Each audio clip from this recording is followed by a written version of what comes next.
এক ফোঁটা পানির প্রয়োজন হলেও পাড়ি দিতে হয় ৪ থেকে ৫ কিলোমিটার পাহাড়ি পথ।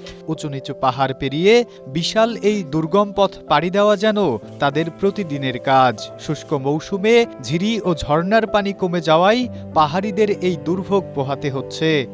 আগে আমাদের ঝিরি ঝর্ণায় অনেক পানি থাকতো, এখন কিন্তু পানি থাকে না, যে গাছগাছালি মানে অনেক কম হয়ে গেছে। আমাদের বর্ষাকালে হিওদের পানির অভাব থাকে না, হিওদের শুষ্ক মৌসুমে পানির অভাব থাকে, এ থেকে ঝর্ণার দূর থেকে পানি নিয়ে আসা হয়। স্ট্রবেরি সুপার ডটেড ও ক্লাসিক ভ্যারিয়েন্টে সেন্সেশন জাগুক শিহরণ। শুষ্ক মৌসুমে এখানে পানির অবস্থা খুবই খারাপ হয়ে যায়, তো অনেক দূর থেকে আমাদের এই গ্রামের যে নারীরা আছেন অনেক দূর থেকে ৪-৫ কিলোমিটার দূরে থেকে পানি নিয়ে আসতে হয়, তারপর ওখান থেকে এনে পানি সংগ্রহ করে রাখতে হয়। খাগড়াছড়ির দীঘিনালায় দুর্গম গ্রাম কাঙ্গেরিমা ছড়াই শুষ্ক মৌসুমে বিশুদ্ধ পানি সংকটে পড়েন স্থানীয়রা।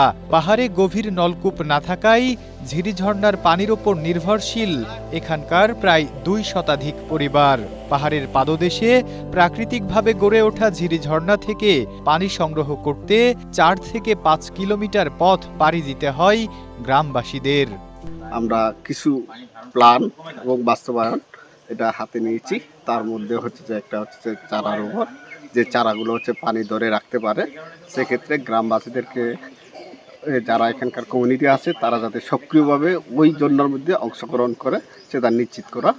এদিকে সুপেয় পানি সংকট নিরসনে দুর্গম এলাকায় বন ও প্রকৃতি রক্ষায় বেশি বেশি বৃক্ষ অর্থাৎ চারাগাছ রোপণে সহায়তা থাকবে বলে জানান বন বিভাগের কর্মকর্তা মোহাম্মদ আবু জাফরুল্লাহ।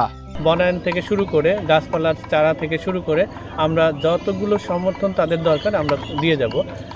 তো সেই পরিপ্রেক্ষিতে এই যে তৃণমূল উন্নয়ন ফাউন্ডেশন স্থানীয় জনগণদের নিয়ে যেই কার্যক্রমগুলো পরিচালিত করে যাচ্ছে, সেই কার্যক্রমগুলো আরও যাতে দিক বেগতিক হয়, সেই জন্য আমি তাদেরকে আন্তরিক ধন্যবাদ জানাচ্ছি। পাহাড়ে স্থানীয়দের যার যার অবস্থান থেকে সচেতন এবং সকল সরকারি বেসরকারি প্রতিষ্ঠানকে বন ও ঝর্ণার প্রাণ প্রকৃতি ফিরিয়ে আনতে স্টেক হোল্ডার হওয়ার আহ্বান জানান দীঘিনালা উপজেলার কৃষি সম্প্রসারণ কর্মকর্তা। পানির যে ঘাটতি, তো এগুলো আমরা যদি ঝর্ণাগুলো সংরক্ষণ করি, সেক্ষেত্রে এগুলো প্রাকৃতিকভাবে আমাদের যে পানির যে উৎসটা আছে এটা কাজ করবে। সেক্ষেত্রে পানির যে সংকট যে অবস্থা আছে সেখান থেকে উত্তরণ পাওয়া যাবে। শুষ্ক মৌসুমে পার্বত্য চট্টগ্রামে প্রায় ৬২% ঝিরিঝর্ণার পানি শুকিয়ে যায়। তাই সংকট নিরসনে ভবিষ্যতের কথা মাথায় রেখে দ্রুতই পরিকল্পনা সাজানোর আহ্বান জানান সংশ্লিষ্টরা। Desk report, Asia post.